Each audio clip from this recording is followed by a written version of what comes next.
So last time I did a video like this, a lot of y'all were kind of saying, well, Rizz is a word from your generation, blah, blah, blah. And I want to make this very clear.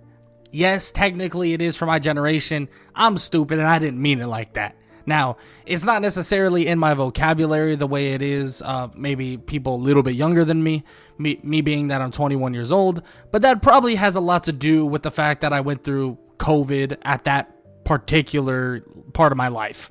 Like, I was literally at the end of high school when when COVID began. So let's just say I stayed away from the idea of the word Rizz for the most part, but I'm back with another video just like the one I did before. And if you haven't seen that, well, go watch it after this video because I got some stuff to talk about.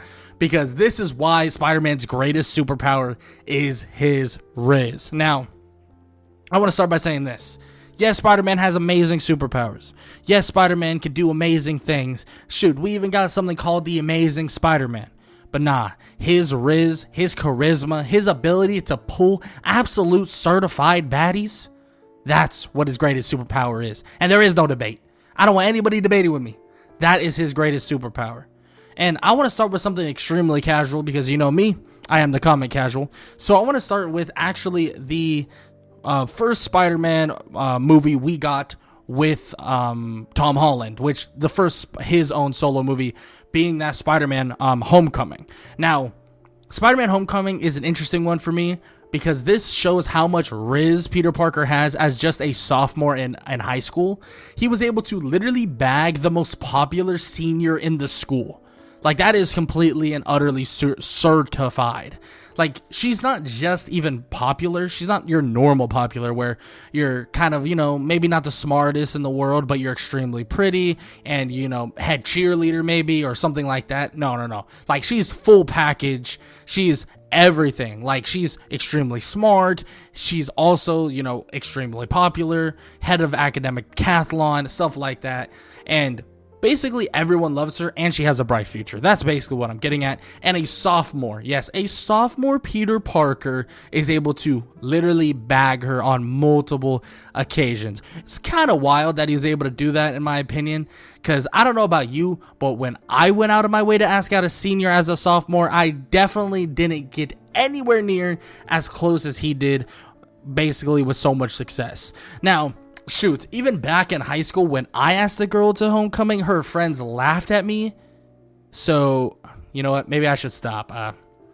I should probably stop now because I think I'm trauma dumping a little bit, but that's beyond the point.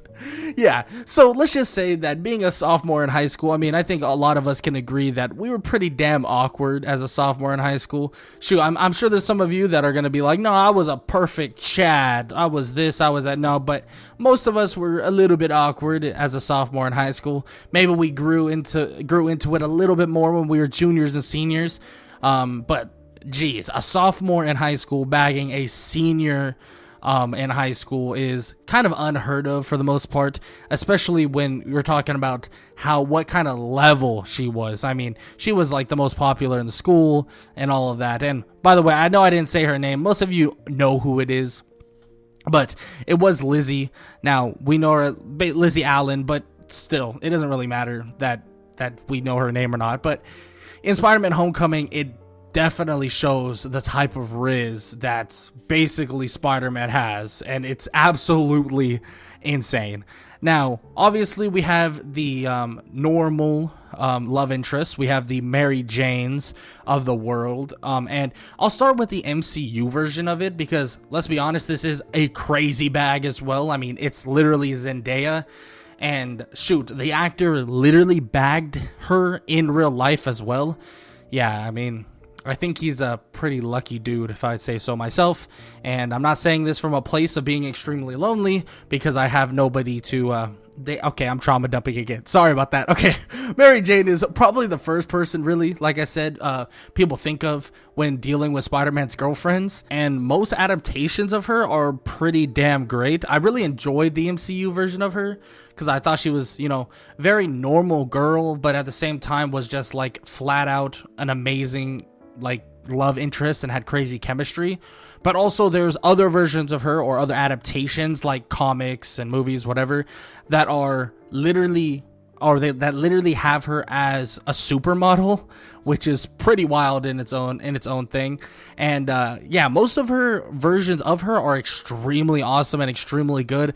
Besides the whole Tobey Maguire one, she did a lot of, well, cheating, with him, cheating on him and so on. And we don't claim that version of her. That's not, yeah, I don't like that version of her. That's pretty bad. Now, I honestly do feel like Peter or Spider-Man doesn't even really try to pull some of these baddies. It's kind of wild that maybe he has some unspoken Rizz, but it's really not unspoken Rizz necessarily. He just doesn't even go out of his way to try to Rizz people up, but he does kind of, he quips back and forth a little bit, maybe funny banter, and they just love the way, he does amazing things or whatever. But he gets to the point where he has so much Rizz that he was able to actually Rizz up Silver Stable, a mercenary, hunter of war criminals, and so much more, and makes her catch the feels for him and want the spider. Never mind, that's okay. Wants the spider, yeah, that's what she wants. And it's actually kind of wild when you think about it, because the idea of someone rizzing up or basically swooning over somebody as dangerous as Silver Stable, it's like swooning over an assassin or like a mercenary, like I've said. I always found that kind of wild. But even on top of that, Peter has more or less won over and has rizzed up quite a few different types of beings throughout this time. And that's from just your normal cat burglar, like, criminals, to beings that could literally blow up the world. And he rizzed them all up, like all of them. Now, obviously, the first person I am talking about, or the first woman I'm talking about or referencing, is Black Cat, or Felicia Hardy. Now, their relationship is full of passion, deep connection, and a lot of trust issues. Shoot, most relationships are, right? Right? Okay, maybe that's just me. I do think it's an understatement, though, to say that she basically is the Catwoman for our Spider-Man instead of, the Dark Knight. Because she does show a lot of similarities to Catwoman. And I think most of you know I really enjoy the Catwoman and Batman relationship. I think it's a really, really fun one. And I always call it like the cat and mouse relationship, just kind of swapped.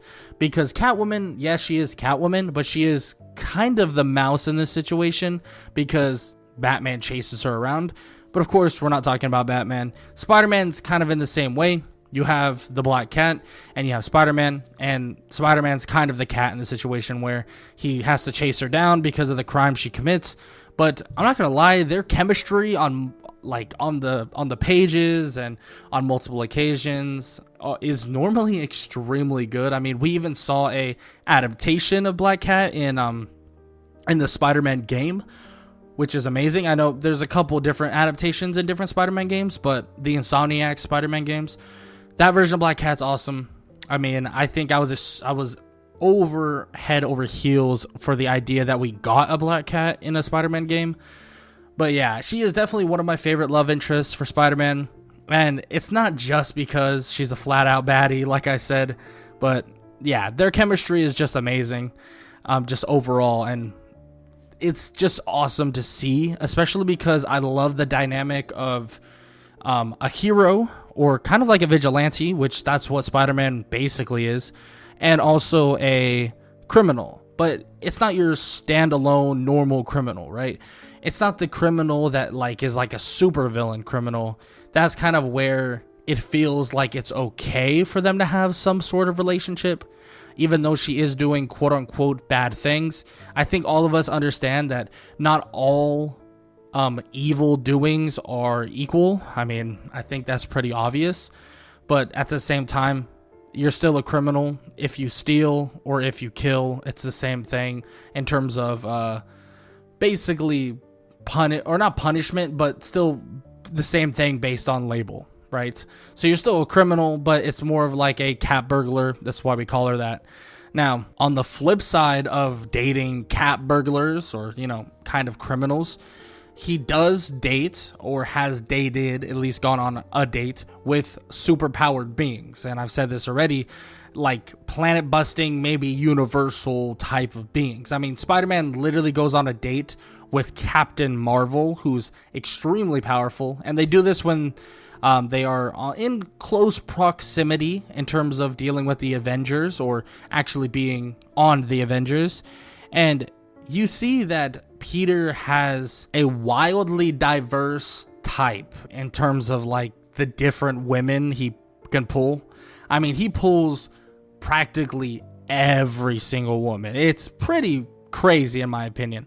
I mean, there's literally a time where he pulls Black Widow, and let's be honest, from what we've seen, that would never happen, but he's able to do it. Now, she did go through a bit of insomnia, so maybe that has a lot to do with the whole pulling aspect. But like I've said, he's pulled a large amount, or a diverse amount of women. I mean, we're talking about superpowered beings, we're talking about normal but supermodel like women, we're talking assassins, villains, mercenaries, and even spider-like women that have powers like his. And let's just say they got very, very wild, and went very wild in that comic. Yeah, I mean, I don't think the writers, I don't know. I don't even want to dive into the whole thought process of the writers on that. That might even be a totally different video on a totally different occasion. But there are countless women Peter has swooned and frankly rizzed up on a totally different level. Now, I know I haven't talked about her, you know, because I absolutely love her from the movies, and that would be Gwen Stacy. Gwen Stacy is amazing, amazing, and it's kind of like the alternate version of your Mary Jane, right? You have Gwen Stacy, who's absolutely awesome in most different versions of the Spider-Man, you know, either shows or movies and stuff like that, and some could say she's to die for, you know, to die for. That was pretty bad. But yeah, Gwen Stacy is amazing. I really loved her in the Andrew Garfield series of Spider-Man movies. I thought that version of her was amazing. I really enjoyed a couple other versions that she was a little bit more nerdy and a little bit more kind of on that nerdy side, and Peter and her had really good chemistry. But at the same time, we have gotten Peter in animation have like insane Rizz, especially when dealing with Spectacular Spider-Man, or the Spectacular Spider-Man. This was one of my favorite, if not the favorite, in terms of more or less just animated Spider-Man shows. I mean, we literally have Peter Rizz up cheerleader Mary Jane, and like a supermodel Mary Jane, by the way, like super duper model Mary Jane, a Gwen Stacy. But it also shows kind of like a different side to these things, because there's a couple things I feel like I need to talk about just toward the end of this video about Peter's Rizz specifically. Now, for starters, he does have a ton of trouble in relationships, and I think Spectacular Spider-Man really does that a ton of justice, because he shows that he's still like a teenager, that he's still just a teenage boy, or kind of just like a young man who's going to make a ton of these mistakes, and he flat out makes a ton of them, honestly, to the point where you question how good of a person he is just as Peter Parker. Now, we all know that there's layers to this, because he's obviously not just Peter Parker. He's far more than just that. He is, well, Spider-Man. So we know that there's so many layers to this, but there's times in Spectacular Spider-Man that he shows that he flat out is kind of just messed up. Like, he's overdoing it in terms of he can pull all of these girls, but at the same time, let's be honest, he doesn't have the best track record with being, well, the best boyfriend. Now, with that said, I want to talk about my second point involving his Rizz, and also that is that really what counteracts a lot of his Rizz is the fact that he so heavily leans into the Spider-Man persona. And what I mean by that is he goes out and he sacrifices so much. It's kind of like the Uncle Ben or the Peter Parker curse, or just the curse of being Spider-Man. And that's also what Spectacular Spider-Man shows as well, is that he sacrifices all of this stuff, and it kind of makes him look, well, bad. A lot of these things make him look bad. And I won't sit here and say he never fumbles a bag, but he's definitely got a bag more than he's fumbled a bag. He's definitely bagged a ton of baddies. That's what I mean by that. But at the same time, like I said, he has fumbled away a couple bags that he could have had or did have at one point because, well, the life of Spider-Man. And like I said, Spider-Man's greatest superpower may be his Rizz, but we've seen superpowers definitely hurt people in various different ways. And I think him being Spider-Man itself has definitely, well, affected the Rizz. Now, I would love to ask this, just before I even finish off this video and cap it off. I would love to hear what you guys have to say about different just love interests, people that he's been associated with, comic book, movie, animated TV show, anything. And on top of that, if you want to see content on the Spectacular Spider-Man. Now, it's one of my favorite shows. I love it to death. I think Spectacular Spider-Man is absolutely awesome. I would love to do more content on that. I know it's a little bit older. I know it is older, but it seems like you guys are okay with me kind of going back into the archives a little bit and talking about different shows or different, shows, movies, whatever. So I'd be down to do that if you guys want to see it. Now, with that said, and like I said, make sure to leave in the comment section people that he's rizzed up, people that he's basically bagged, or baddies that I forgot to mention. And also on top of that, make sure to show some love. Leave a like, leave a sub, leave a comment down below, all that good stuff. I know this channel isn't your typical channel. I'm not super well informed in terms of, like, I'm not a fanatic. I am a comic casual, like the channel says, but I'm also just here chilling, trying to basically talk about these things and just give my insight or just talk about my own opinions and not be too formal about it. I think it's boring if I'm extremely formal, extremely crisp about everything and every word I say. That's part of the reason why I don't fully script some of these videos. I kind of like just talking like it's a miniature podcast of some sorts. And I know some of you have said, like, oh, maybe you should script your videos a little more. I have footnotes and stuff, but that's the main reason why I do these things. Now, I don't want to ramble on too much, but yeah, I hope you all enjoyed the video, like I said. And if you want to see more, show some love, leave comments down below of what you want to see next, all that good stuff. And if you enjoyed this video, YouTube believes that you're going to enjoy this one, so you might as well go check it out. Why not, right?